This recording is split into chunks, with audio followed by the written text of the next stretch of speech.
But yeah, all interpretations welcome. It's nice to see so many of you. And there's a significant bit in the middle that's quite long, but we'll just sort of skim past that so we get to see the care as best we can. Right. This is your history. Apologies, quite a lot of history. Gravida 1 Paranaut, 17 years old, asthmatic, history of chlamydia, a hand operation, a BMI of 17 and a sickle cell carrier. Safeguarding history. She's had back pain, which was treated on admission with IV antibiotics. She had actually UTI and pyelonephritis, which was actually diagnosed by us. Abdominal pain again at 28 weeks, abdominal pain again at 28 plus 4. Another UTI and GBS was noted at this point. She had a fetal medicine ultrasound at St George's for query cardiac problems at 32 plus 6, but that was ruled out as being normal. She had an episode of reduced fetal movements at 34 weeks and was admitted due to reduced gross velocity noted on her scan that they did at 34 weeks, sorry. At 34 plus 4, she was query Schrom with threatened preterm labour, but amnesia was negative. However, there was reduced LICOR on bedside ultrasound. This patient declined admission at this point, so went home. Came back again, however, the following day, and an urgent ultrasound was booked, but then missed it due to the fact that we were unable to contact her, that CTG in triage was normal.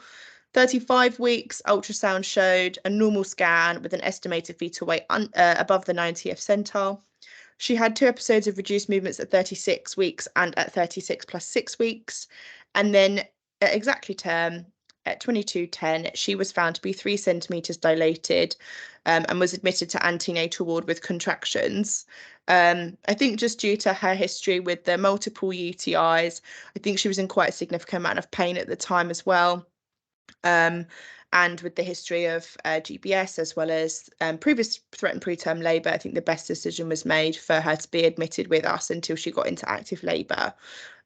Because of the fact that those reduced movements, I think, were prior to term, and because she'd had a previously normal scan, no CTG was done in triage, and fetal heart rate was 140 beats per minute on auscultation.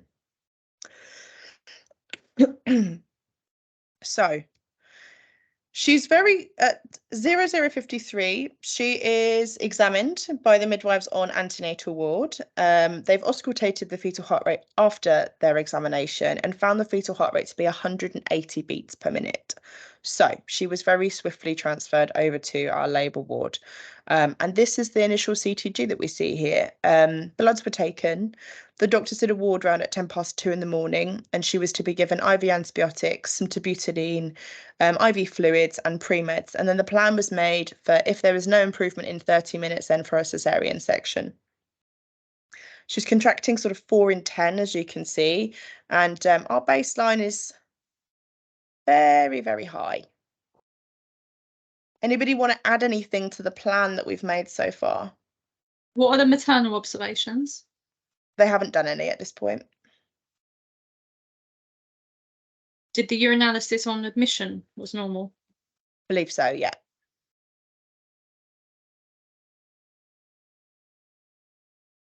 So some maternal obs and a urinalysis maybe as part of our plan to add.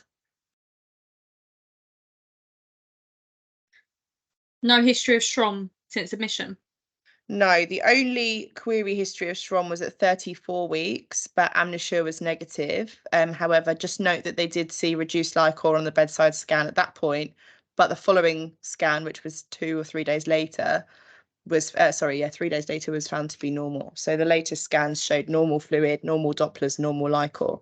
But yeah, no history of Schrom. 2 weeks now.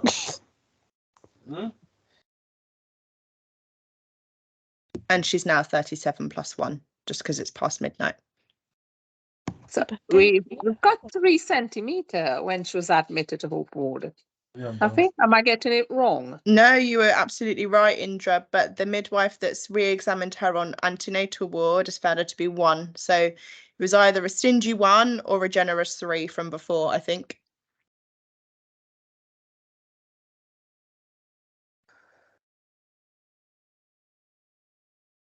Not that I disagree, but what's terbutaline going to do to our baseline that's already raised? It's true.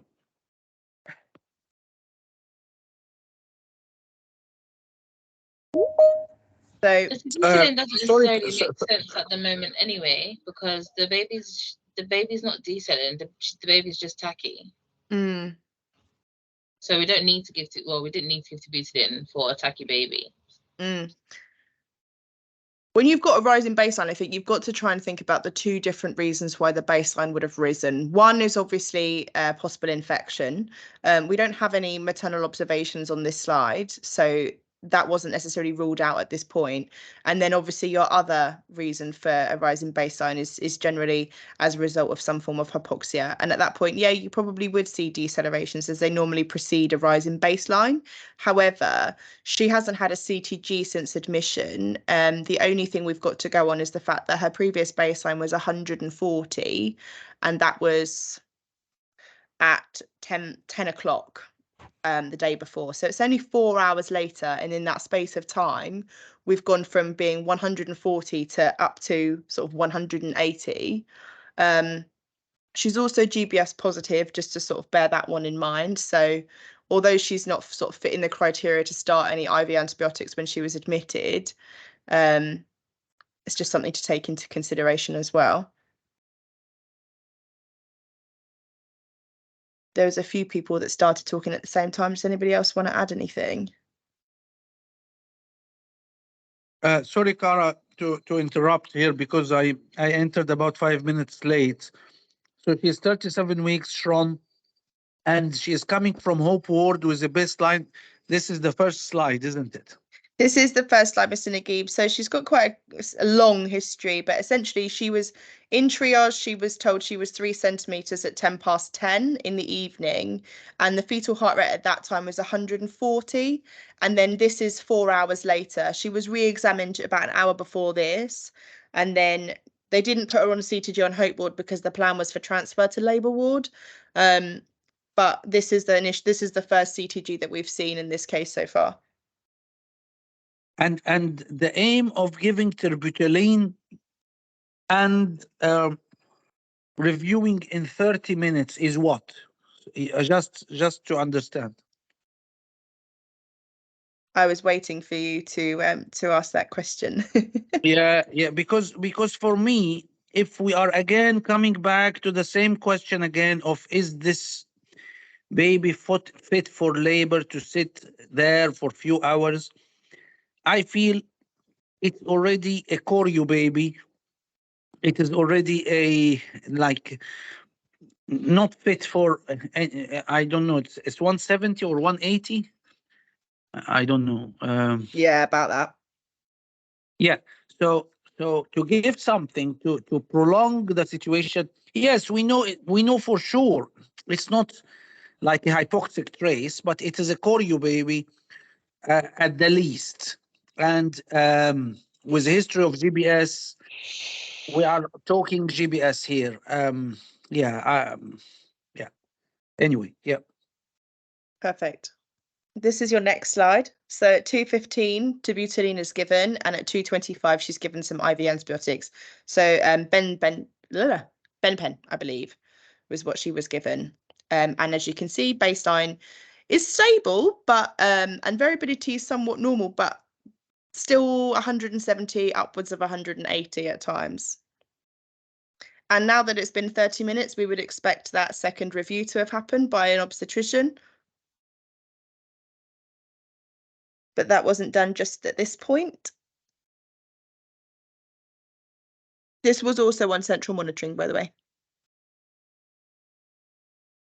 Cara, you mentioned that this baby had query cardiac abnormalities earlier on in the pregnancy. Yeah. Everything was normal. Had an echo, I'm guessing, or something. Yeah. Some investigations. Had investigations at George's. What was the query? Do we know? Oh, good question. I'm not quite sure. Just because sometimes it may, in some very rare cases, you can have abnormalities that obviously you need further investigations in pregnancy, but sometimes can show in labour. just because here, if you're defining the CTG, you're looking at obviously your variability, accelerations, decels, etc. And it just looks like a different trace to probably what the antenatal ones potentially look like. So I'd want to look about what the antenatal ones looks like.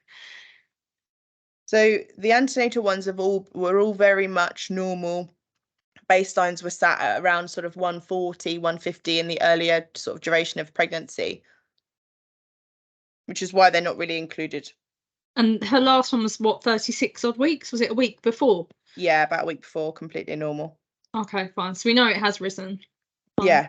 Thank you. But even from admission, I mean, she had an FH done 4 hours ago and it was 140. So is she reporting? Sorry. No, I was going to say, in the space of 4 hours, we've gone from a baseline of 140 to 180. Is she reporting any fetal movements whatsoever? It's not recorded. And did they think about a bedside scan or anything? Not at this point, no. Okay. Thank you. This is your next trace. So 3 o'clock in the morning, CTG is documented as normal with gradually evolving hypoxia. Not quite sure how those two things fit together, but our Cerner changes are hopefully going to be done as soon as possible so that we can sort of rule that out. And she was given, this midwife was given a break relief just to sort of add in some human factors here at 3:15 in the morning. The plan at this point was made for pre-meds just in case, because I think the intention was to go to theatre, although there's no obstetric review done in this time, despite the fact that there was a plan made for a review in 30 minutes after terbutaline. As you can see, there's not really been much of a difference, although our baseline is stable and our variability is risen, is high in comparison to what it was previously. We have still, and also she's 1 centimetre. What was the unit like? Was it a busy night? No, I think there was a couple of one-to-one cases, but staffing was completely fine on the night shift. So it's starting to come down a little bit now, and pre-meds were given on the just-in-case premise at 3:37. I'm not sure, Cara, the classification even fits. It is neither gradually, neither evolving. You know, it is not gradually or evolving. It is the same. It has not evolved into anything. It is the same. Yeah, absolutely. Yeah. Also, when we have the Cerner changes, that when they're all updated, what it will say is define the hypoxia. When we're moving away from the whole normal, suspicious, pathological idea, because that's very much Vigo based, and we're moving to a physiological approach. And when we do move to the physiological approach, it will be a case of, okay, identify the type of hypoxia that we're seeing here, and then it will come up with your action points as to what exactly we think you should do next. In this case as well, despite the fact that she is obviously contracting, she is 1 centimetre. So we're in that greyish area of, okay, well, she's clearly labouring because she's contracting very frequently, but at the same time, she's only 1 centimetre. So are we classifying this as an antenatal CTG, or are we classifying this as an intrapartum CTG? Nobody seems to have the answer to that. NICE don't have an answer to that.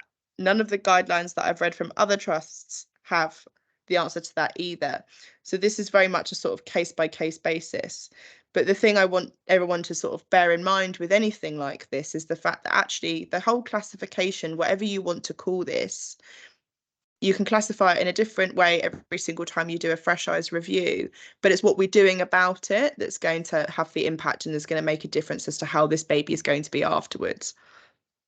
We've got a 1 centimetre primate who has had a significant history of sort of UTI and being treated with antibiotics in her pregnancy. She's GBS positive. She's 1 centimetre, and she was contracting previously sort of 3 to 4 in 10, and is now sort of died down, likely due to the terbutaline. And we've got a rise in baseline of well above 20 beats per minute. And here as well, I think in this sort of trace that you can see, we've got a baseline that's probably around 160. So then does that mean that in the last sort of 10-minute segment are those decelerations that are starting to happen as well now? Has there been any cycling? Sorry, Nagib. No, sorry, Cara. You have identified the big problem here, Cara, to be honest with you, irrespective of our CTG meeting. You want to tell me that I am the one trying to classify the CTG and I have options and none of the options is fitting the one I want to say. Yeah. What should I say? So one of the options that we've discussed when it comes to the changes to Cerner is the fact that not every CTG fits into a box. You can't just look at something and say, oh, that's 100% this, that's 100% that. And there's always going to be that grey area, whether or not that's the difference between whether you're classifying antenatal or intrapartum CTG or not. There is another option. And that option is actually, is this baby actually hypoxic or is this possible infection? As you said, Mr. Naguib, with chorioamnionitis, you can have chorioamnionitis without the waters breaking. That's something that people have mentioned to me quite recently. That there's this, you can't have chorio without SHROM. But also infection is one of the reasons why a baseline could rise. And that is going to be one of the options that we will have on Cerner when the changes are made. Because this doesn't fit into a box of hypoxia. This doesn't fit into a box of normality. But there's something going on here that we need to sort of suss out. And the question is, how do we improve this? Has the mom got temperature? No maternal obs. No obs at all? No. No, but we can have chorioamnionitis without rupture of membrane, yes. Yeah. But I think, Mr. Naguib, it's a lot of people that I've spoken to recently are under the impression that that's impossible. So I'm trying to change that narrative.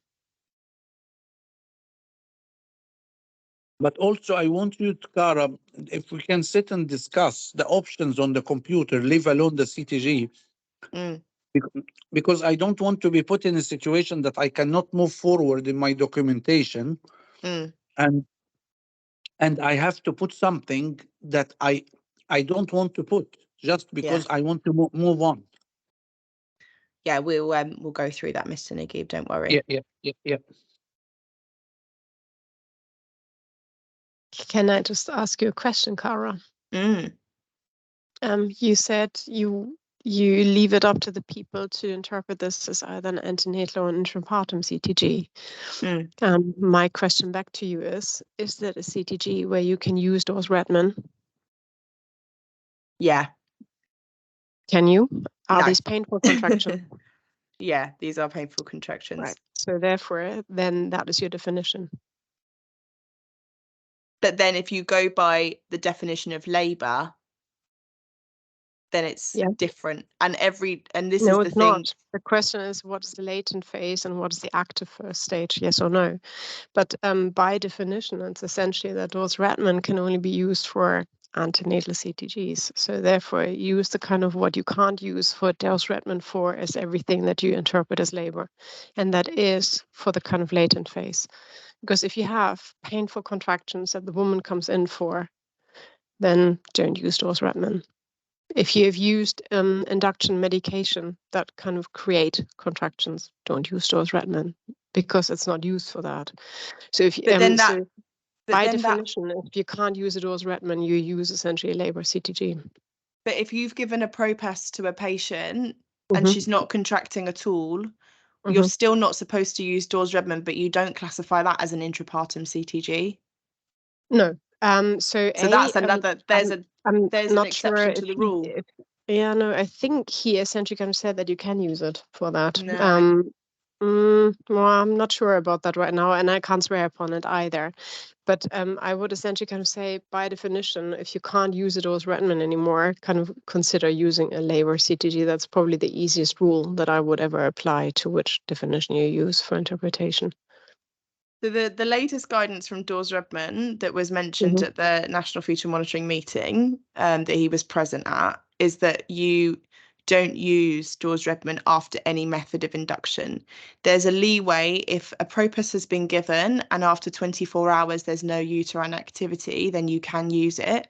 But if you've started a method of induction, you shouldn't be using Dawes-Redman. And at Croydon, that's part of our guideline as well, that we don't use Dawes-Redman criteria following any kind of method of induction, including an ARM. That's fine. Then he has specified that, because previously that was a little bit grey, which is the reason why there is no national kind of agreement upon how trusts handle that. So, but yeah, Dawes-Redman was never used for anything like that. And then the question is essentially, can you rely upon the kind of statement that you make with it? No? There's little evidence base for it in the first instance. You have even less if you use it for contracting CTGs. That's essentially the fact behind it. Yeah. Anyhow. Yeah. Perfect. As I said, this one's what's going on.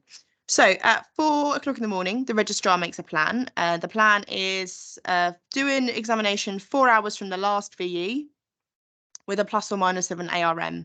And then at 4 in the morning, she's moved to a left lateral position.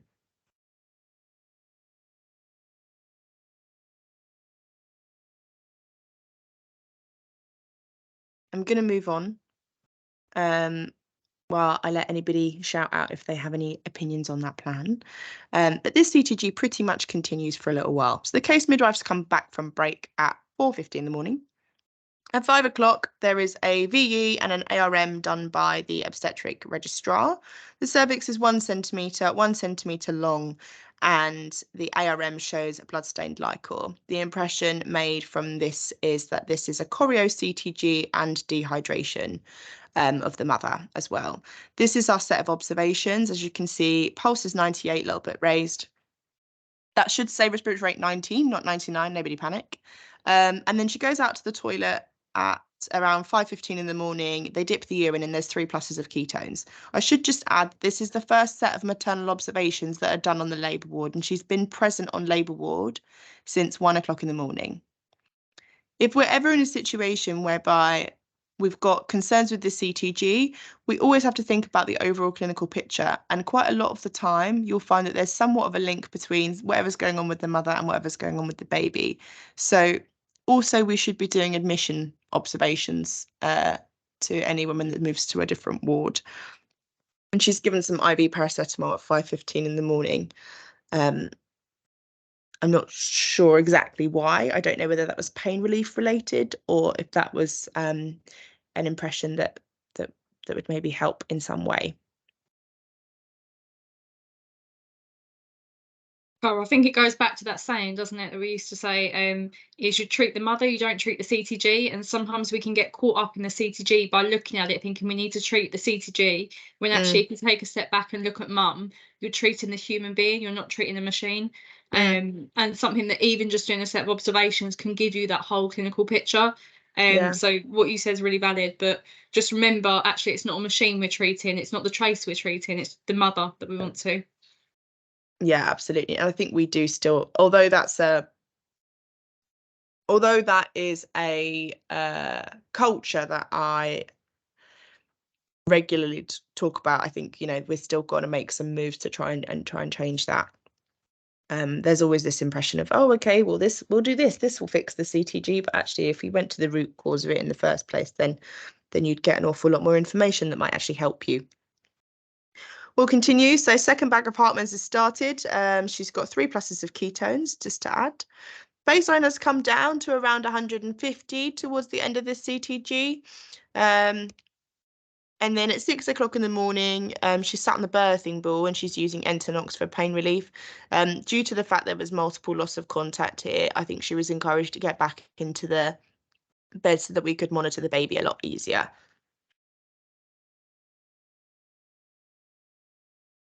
And the trace continues like this for a wee while. So it's back to its original baseline, 140.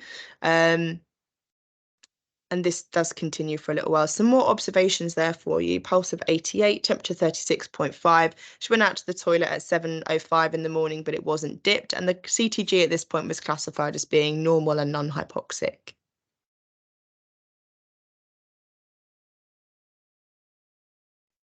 What do we think the likelihood of of the previous CTGs was then if we've if we are where we are now after we've given all of those medications and whatnot? I'm not going to answer that, but have we had any cycling at all? You tell me.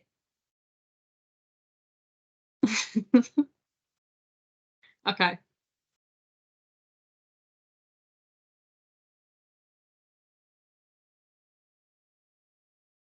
So we continue.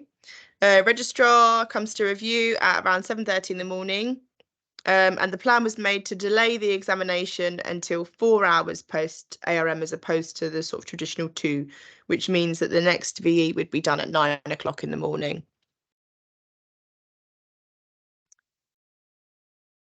Just look at her contractions here. Tell me, for those that come to these regularly, tell me what exactly I'm going to say next about contractions.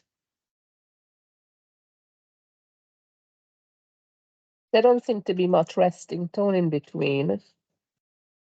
So what would we do if that was the case? We need to sort the Toco out. Or Palpate them. Yeah. The Toco is a great tool, but also how many times have you seen contractions go up to the 100% mark when a woman's having Braxton Hicks? The Toco is great because it makes the CTG look lovely when it's working properly and whatnot, but using your hands and documenting what you're feeling is so much better than just relying on the technology. So yeah, please, this is the time where I'd be going around and saying, has anybody actually felt her contractions? But let's just bear in mind, this is now 7:30 in the morning. We're coming up to the end of shift. So the likelihood is those human factors are going to be playing a big part in this. CTG classified as normal at 8 o'clock. And I'm going to keep going for a bit. She felt some pressure at around 8:30 and she is 2 centimeters dilated, fully effaced.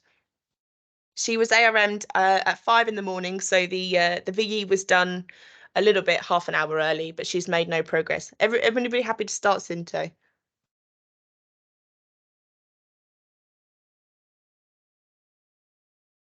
you need to ascertain what those contractions are doing. Are they strong on palpation before you start Synto? Because you can't start Synto with she's contracting 4 to 5 in 10, and from the looks of it, it looks like they're strong. So you'd have to undertake that first for the decision to be made. The CTG, I'm still not happy because it goes back to this variability thing. I don't know if anyone wants to pick up on it. We used to say what 5 to 25 beats per minute is normal. Here it just seems like a steady state constantly. There's no visible cycling, there's no periods of activity. I know we don't focus much if she's in active labour, obviously, with accelerations, but it's just this, I just don't like it. I would potentially query mech, or I don't know, I just don't like it. That's my diagnosis, don't like it.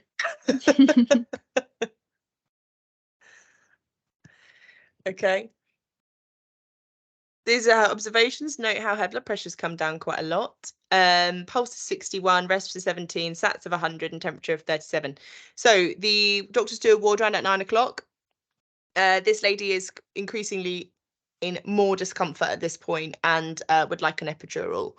Terbutaline is recommended by the consultant obstetrician, and that is purely for pain relief, essentially, to try and cool down the contractions before an epidural. So terbutaline's given at about 9:10 in the morning. CTG is again classified as normal with no hypoxia. And at this point, she has another cannula inserted. I don't know if the first one failed, but it just said cannula inserted on the notes. So she goes out to the toilet and passes 300 mils. This was not dipped. Blood pressure is 115/75, pulse of 88, rests of 16, and sats of 100%. She has an epidural test dose at 09:47 and IV fluids. This is now the 3rd bag, by the way, has started at around 9:50 in the morning, and the Lycor remains clear at this point.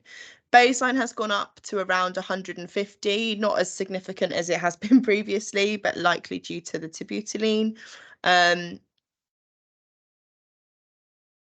We will continue. IV antibiotics given, benpen for GBS at this point as well, which is another set. And now, Indra, as you like it, look at those beautiful contractions. But there's still no documentation anywhere of what they feel like on palpation.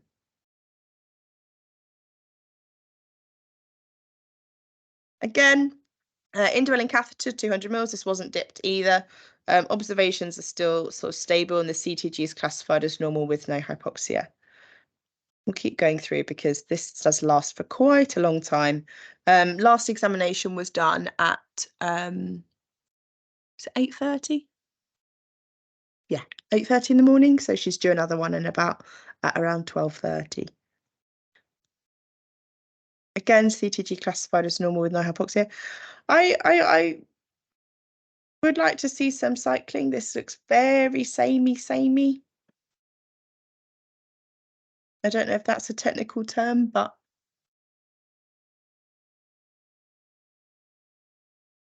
OBS are done a lot more frequently on this shift, which is fantastic. So at 12:30 in the morning, she is 4 centimeters dilated, and the presenting part is -1, and the baby's in an OP position. CTG is classified as normal with no hypoxia. Case midwife goes on a break relief at around 12:40, and the plan is to increase fluids to 500 mils an hour due to maternal tachycardia of 90. Bear in mind as well that that's her 3rd bag of fluids. What's the fluid balance saying? Well, she's passed, I think, about a litre, and that's going to be the 2.5. So plus 1.5. And they think, so they're basing the tachycardic off the rise in pulse. The epidural is effective, so she's not in pain. No. Her respiratory rate is 16. Not too sure how believable that is then if her pulse has gone up. I wouldn't just base that off, and they need to dip the urine then, don't they? She's making progress in her labour, and the contractions are more frequent, so I'm guessing they don't want to start Synto now. No, that's not the plan at the moment. And are they thinking that this part here is cycling? It's not recorded. Okay, sorry. No, it's fine. Yeah, it's not. Cycling is very, very infrequently mentioned when we do our CTG reviews.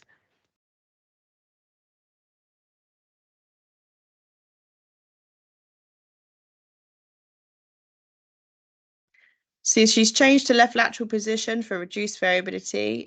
Pulses 97, respiration rates 15, SATs of 99%, and a blood pressure of 93/46.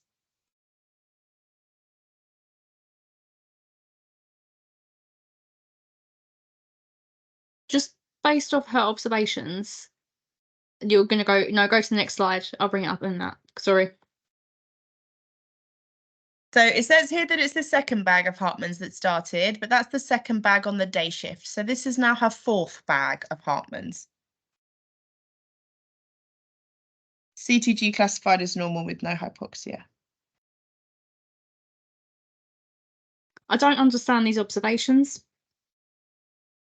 And I was going to say the same in the previous slide about the blood pressure. The blood pressure being that low, her pulse is going up, but her respiratory rate seems to be dropping.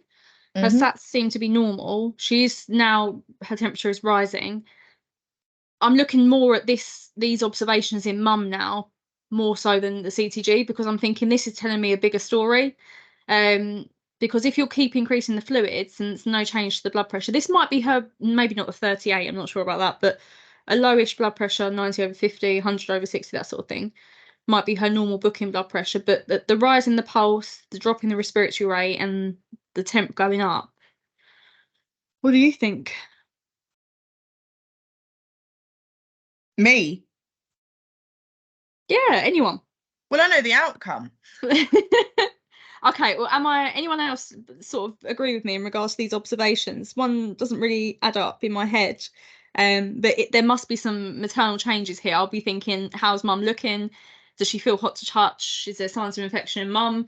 But also, how is she feeling? Because this blood pressure, this respiratory rate as well, I'm not too keen on this respiratory rate. With a pulse of 95 and her respiratory rate of 14,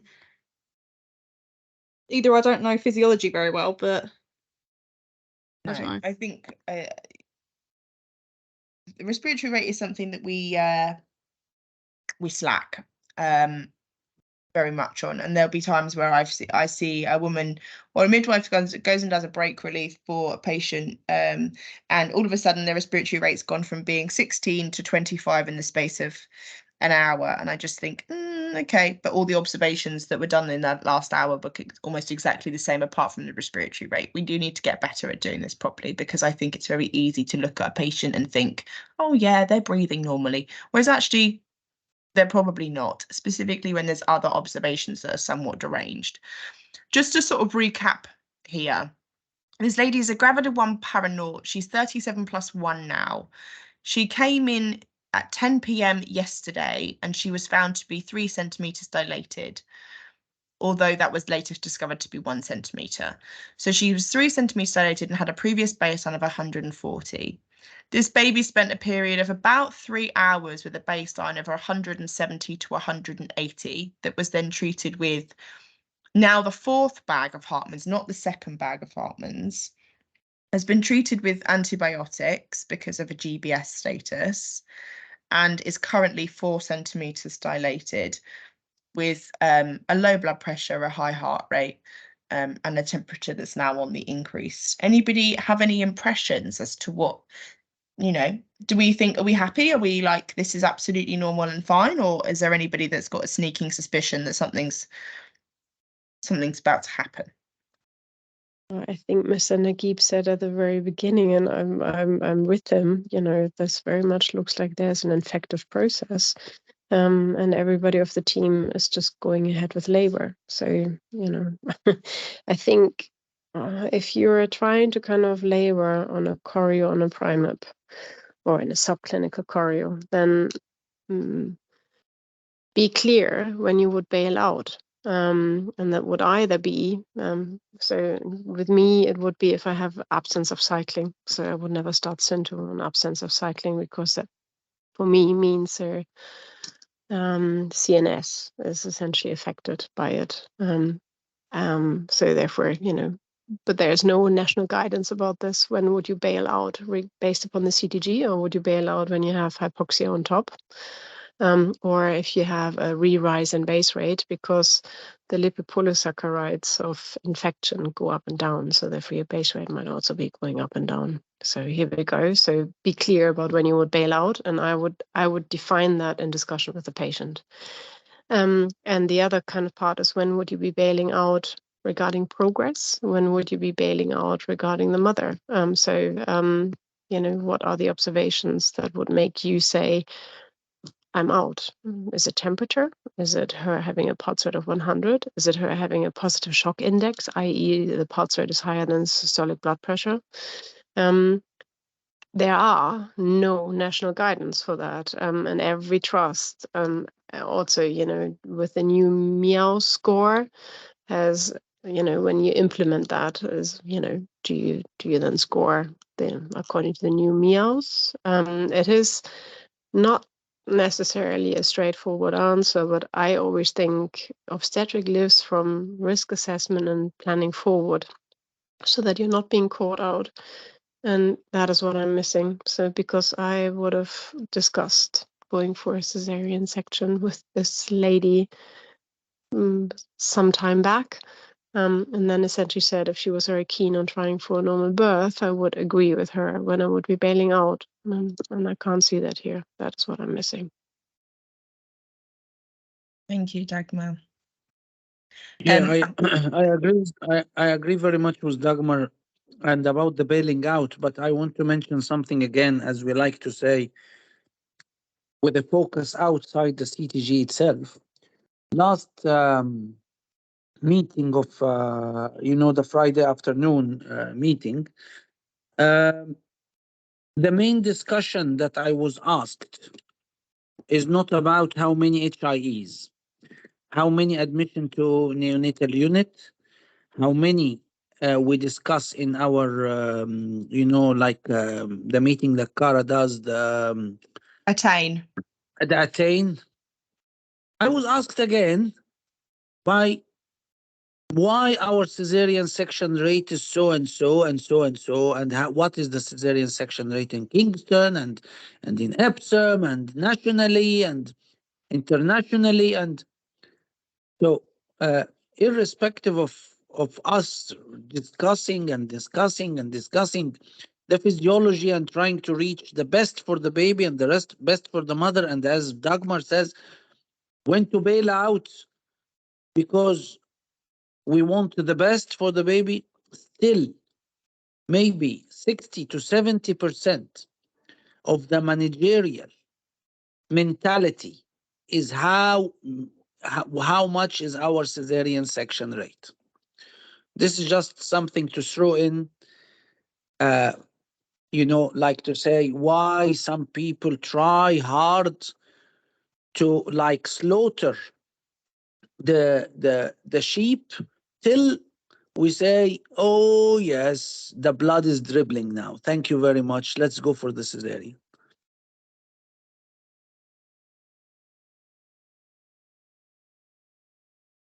Thank you, Mr. Naguib. I'm very aware of the time, guys, so I'm going to sort of fast forward a few of these because we are very close to 8 o'clock. Still got very similar observations, moved into different positions. Pink liquor is noted at this point as well, and the case midwife is back from their break. IV antibiotics are given. Again, our CTG is classified as normal with no hypoxia. We've got a palpation now. So this patient is contracting 3 and 10, and they are moderate on palpation. Blood pressure remains on the lower side with a pulse of 97 and a temperature of 37.4. We continue. At 15:30, she spikes the temperature of 37.9 and a septic screen is performed, and within the hour, the CTG is still classified as normal with no hypoxia. IV paracetamol was given at 15:54, and she's just had antibiotics, so I don't think they were given again. Respiratory rate still 16 with a temperature of 37.9 and a pulse of 95. I don't. What is the examination at any point, or when was the last one? The last one was a long time ago. So the last one was, let me go back. 4 centimeters at 12:30. Was there a deal to hand it over again to the night staff again? Well, possibly, but V is not due for another hour. So she's given a septic screen. Sepsis bloods were having to be taken by the anaesthetist because of the patient had quite poor veins, and then IV antibiotics were given at 16:15. Again, observations sort of within normal range. And then at 4:30 in the afternoon, she is found to be 4 centimeters dilated, presenting part -1, OP, baseline remains raised. The CTG is still classified as normal with no hypoxia, and the observations are still normal. So we've now gone from 4 to 4 centimeters in the space of 4 hours. So we've made no progress. We've got a rise in baseline again. Anybody want to make a plan? Good urine output? Yeah, they drained a litre from her catheter, but she's still somewhat retentive, considering the fact she's had about 4 litres. Please don't start Cento. Yeah, I think if nobody wants to have mercy on this Croydon fried brain, at least have some mercy on the uterus and the cervix. Yeah. Yeah, I mean, CTG is classified as normal with gradually evolving hypoxia, and the consultant review at 17:10 said to start Cento. So at 17:20, Cento was started.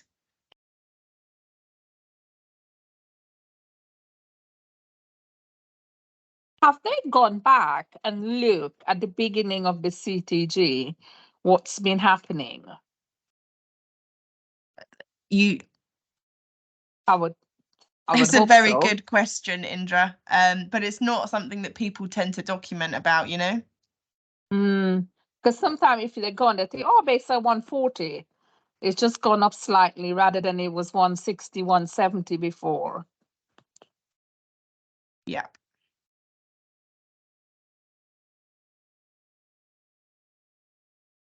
So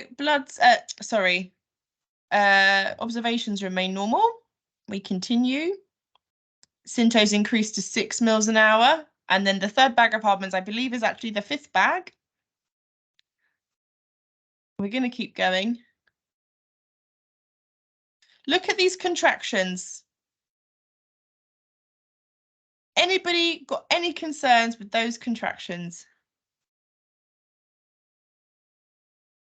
Screaming obstruction, isn't it? Screaming something. The coupling. Mm. And tripling?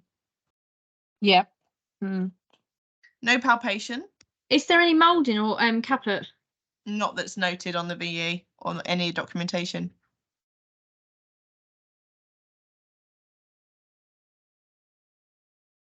Why is she itching? Is she allergic to Synto? Not really sure. Right. Not really sure on that one, but she was given some chlorphenamine. Synto's increased to 12, and at this point, the handover is given to the night staff. Hallelujah. Yeah, well done. CTG is classified as normal, no hypoxia. At 2050, the registrar comes and does an examination, finds her to be 8 centimetres dilated with a plus of kappa and a plus of moulding. So she's made good progress with the Synto. CTG still classified as normal with no hypoxia. However, her pulse is now 110. And we've got no palpation on these contractions either. And I'd argue that we could say here there's probably about 5 in 10. Synto remains, by the way, on 12 mils.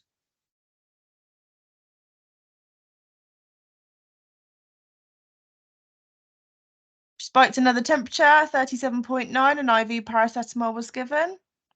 Baseline's now up to about 170 towards the last 10 minutes. Anybody think it's time to bail out? I think stop the Synto. Stop the stressor for a minute. Because Synto wasn't stopped. Okay.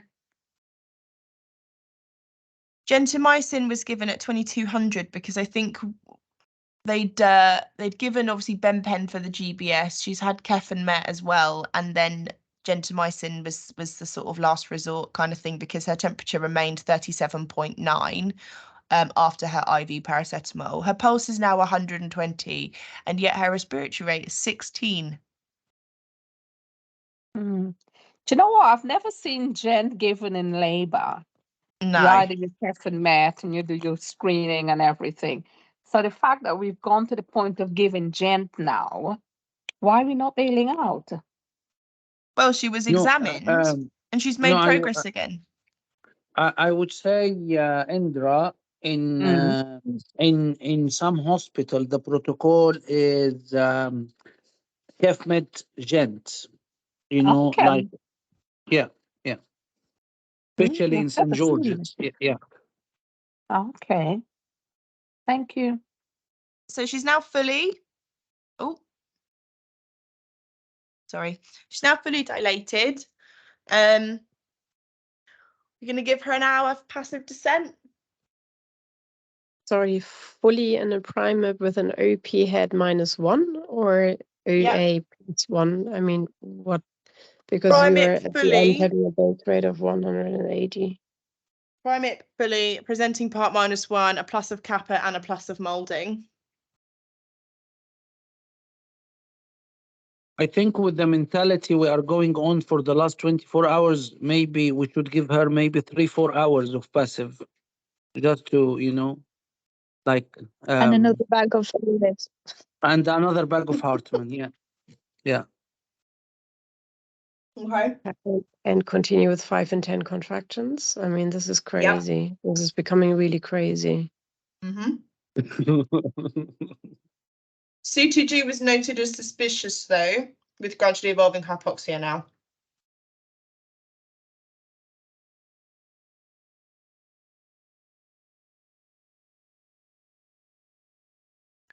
As some of you may know, Mr. Naguib's idol is Austin Ogumadu, who is one of the consultants at St George's. I had the joy of attending one of his study days, and he actually says very clearly, and I think it's a really important thing to note. When you look at contractions on a CTG, you don't necessarily need to look as much into how many they're having in a period of 10 minutes, but the length, the strength, the duration of them, and actually the time between. This lady is having 4-minute long contractions, according to this, with no palpation documented on Cerner.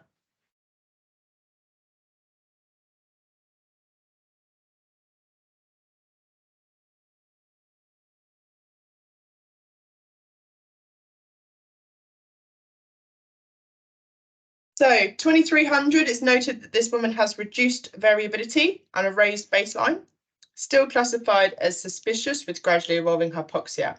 Pulse is 116.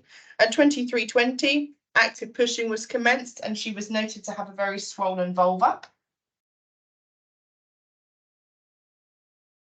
Probably all the fluid we've given her is sitting somewhere.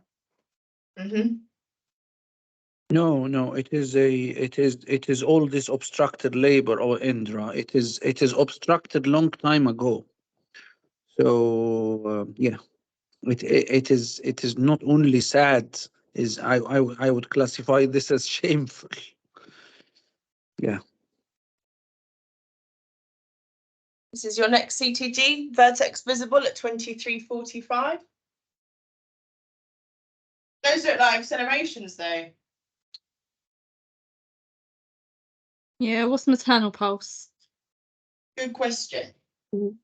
No, so what you can't see, you can't judge. So therefore, are this essentially the shoulder of a kind of good going late deceleration then? Subacute? I don't know what that is. So I can see that there's a rise, but I do not know if there's a decel after. So might as well as SAH. You do not know. So what would we do at this point though? Obstetricians, would you take her to theatre or would you do an instrumental or? Given that the vertex is visible, you very likely don't need to do anything but an APs. But she's got a very swollen vulva, so. Well, that is not a reason not to give an OPs if that's kind of what makes a delivery. So what I'm saying is go there, assess.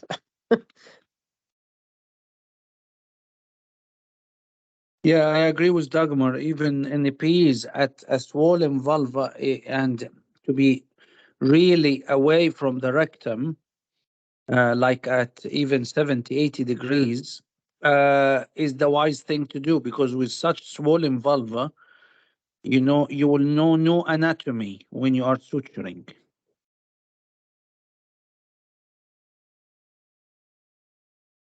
Okay.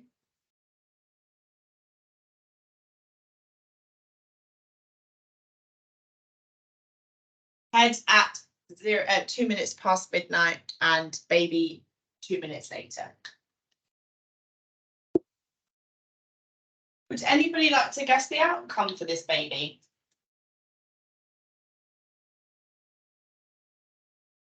Admission to neonatal unit with severe sepsis and no, yeah, with, you know. Time to book in a minute. Okay. Say that again, sorry. I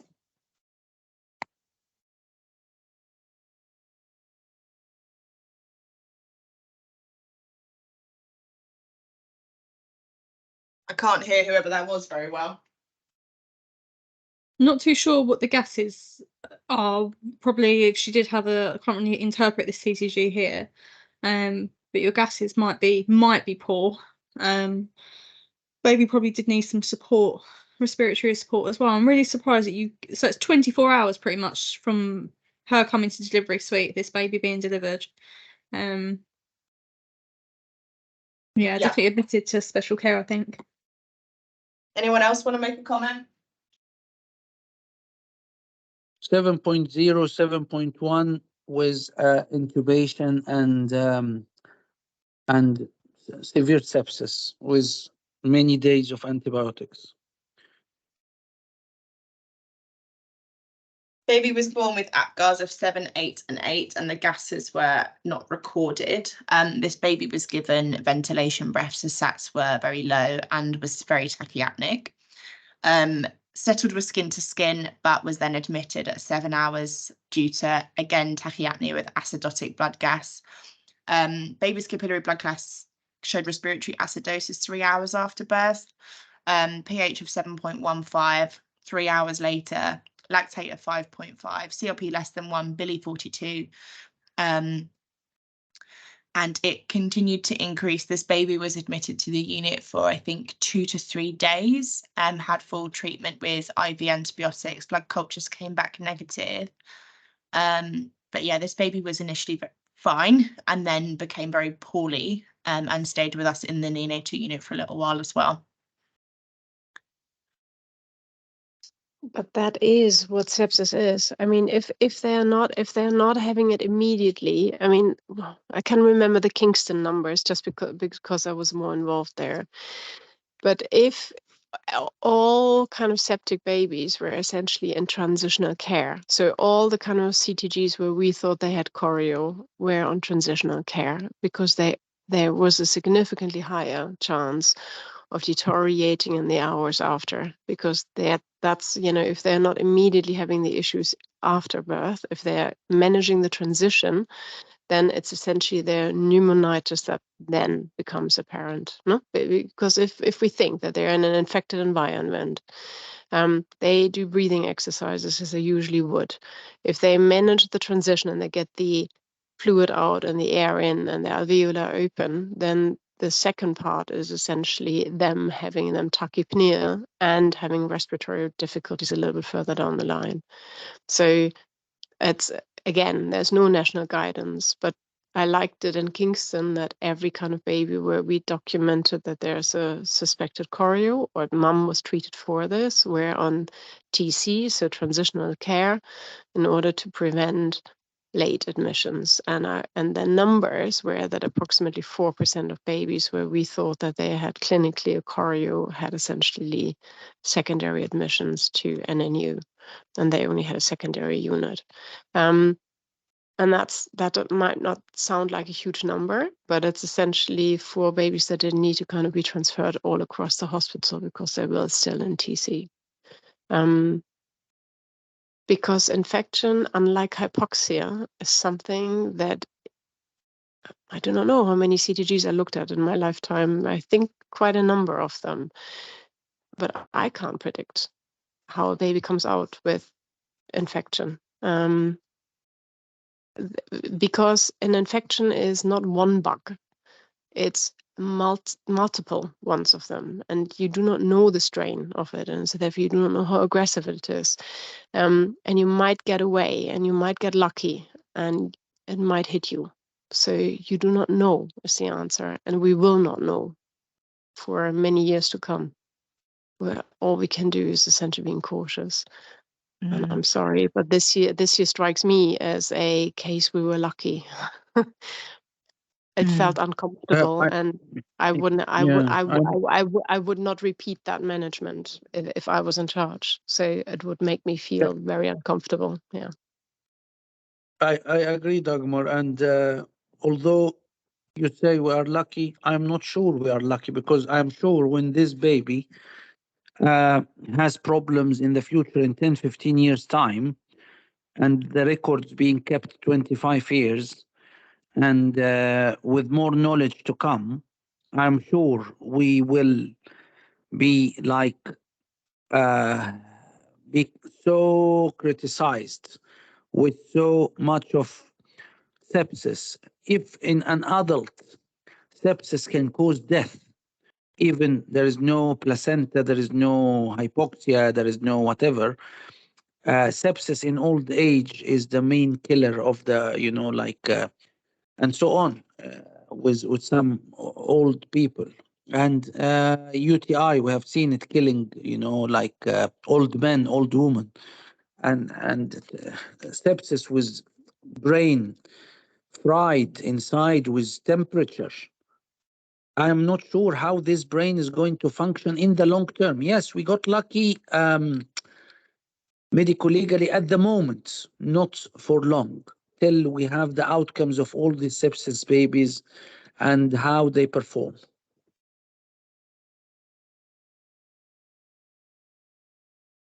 Thank you so much for your contributions, anyone. Is there anything anybody else wants to add at all before we sign off for the evening?